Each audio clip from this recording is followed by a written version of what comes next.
आपके प्रति बहुत ही श्रद्धा थी। बड़ी हुई तो समझ में आई और भी बातें, और देखा कि दादी जी जो भी जब आदिवासी क्षेत्रों में जाती थी, जो भी आप लोग देते थे उन्हें, कोई एक टोकरा देता था, कोई कुछ हाथों से बना के आपकी हस्तकला से कुछ सुंदर सा बना के देता था, सारी चीजें वो अच्छी तरह से सजा के अपने घर में रखती थी। आज भी उनका घर एक म्यूजियम बना है। आज भी अगर उस घर में जाएं तो आपको उनके कमरे में बहुत सारी ऐसी चीजें आपको दिखेंगी जिससे आपको पता चलेगा कि कितनी श्रद्धा थी उनके दिल में आपके लिए। तो उन्होंने बचपन में हमें ये सब चीजें सिखाई, लेकिन इसके साथ साथ ये जो उनकी श्रद्धा थी पूरे आदिवासी समाज के लिए, वो श्रद्धा कांग्रेस पार्टी की नीतियों में भी आपको प्रकट होती है, वो दिखती है। तो इंदिरा जी ने जल, जंगल और जमीन का अधिकार आपको मजबूत तरह से दिया। जमीन के पट्टे और जंगल पे जो अधिकार है उन्होंने ही मजबूत बनाए।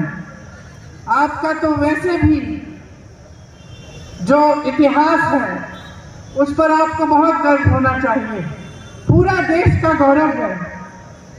सिद्धो कान्हू, चांद भैरव जी और तिलका मांझी जैसे महान नेता यहीं से उभरे हैं। मैं उन सभी आदिवासी नायकों को प्रणाम करती हूँ और आपका इतिहास जो है उससे प्रेरणा लेती हूँ। हमारी जो नीतियाँ हैं कांग्रेस पार्टी की, वो हमेशा आपको मजबूत बनाने वाली नीतियाँ रही हैं। लेकिन आज जो देश में सरकार है भाजपा की, वो ठीक तरह से ना आपको पहचानती है और ना आपके लिए ठीक नीतियां बनाती है। आपने देखा होगा कि आज क्या हो रहा है देश में।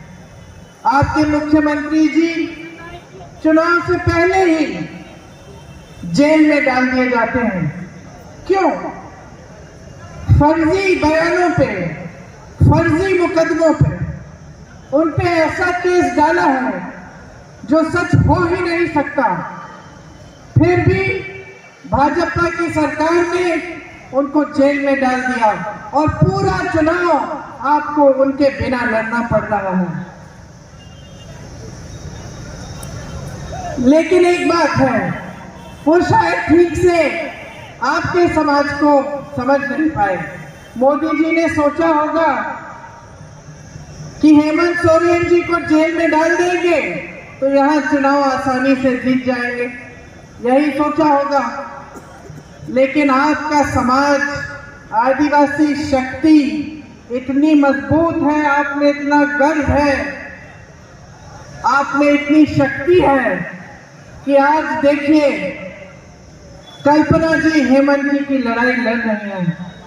शेरनी की तरह अभी आने वाली है, शेरनी की तरह सब मुसीबतों का सामना करते हुए वो उभर गई हैं और आगे आई हैं। आपके बीच हर जगह जाकर हेमंत जी की बात पहुंचा रही हैं और हमारी जो पूरे इंडिया गठबंधन के प्रोग्राम हैं उनके बारे में बता रही हैं। मैं उनको अपनी छोटी बहन मानती हूँ और नारी शक्ति की प्रतीक मानती हूँ। जब मैं उनको देखती हूँ मुझे बहुत खुशी होती है, मुझे बहुत गर्व होता है। सोचिए, आज तक उन्होंने राजनीति नहीं की थी, आज तक बच्चों का देखभाल कर रही थी घर पे। अचानक उनके पति को जेल में डाला जाता है, घबराती नहीं है, हिम्मत नहीं हारती, घर पे बैठ के रोती नहीं है, उठ के अपने पति की लड़ाई, अपनी समाज की लड़ाई आगे बढ़ाती हैं और हिम्मत से लड़ रही हैं। तो आप सबको बहुत गर्व होना चाहिए कि आपके आदिवासी समाज की शक्ति आज उनमें दिख रही है। देखिए आज देश के क्या हालात हैं। एक ऐसी सरकार है देश में जो आपका आदर नहीं करती। इसका मिसाल यही है कि आपके मुख्यमंत्री जी को चुनाव से एकदम पहले उन्होंने जेल में डाल दिया है।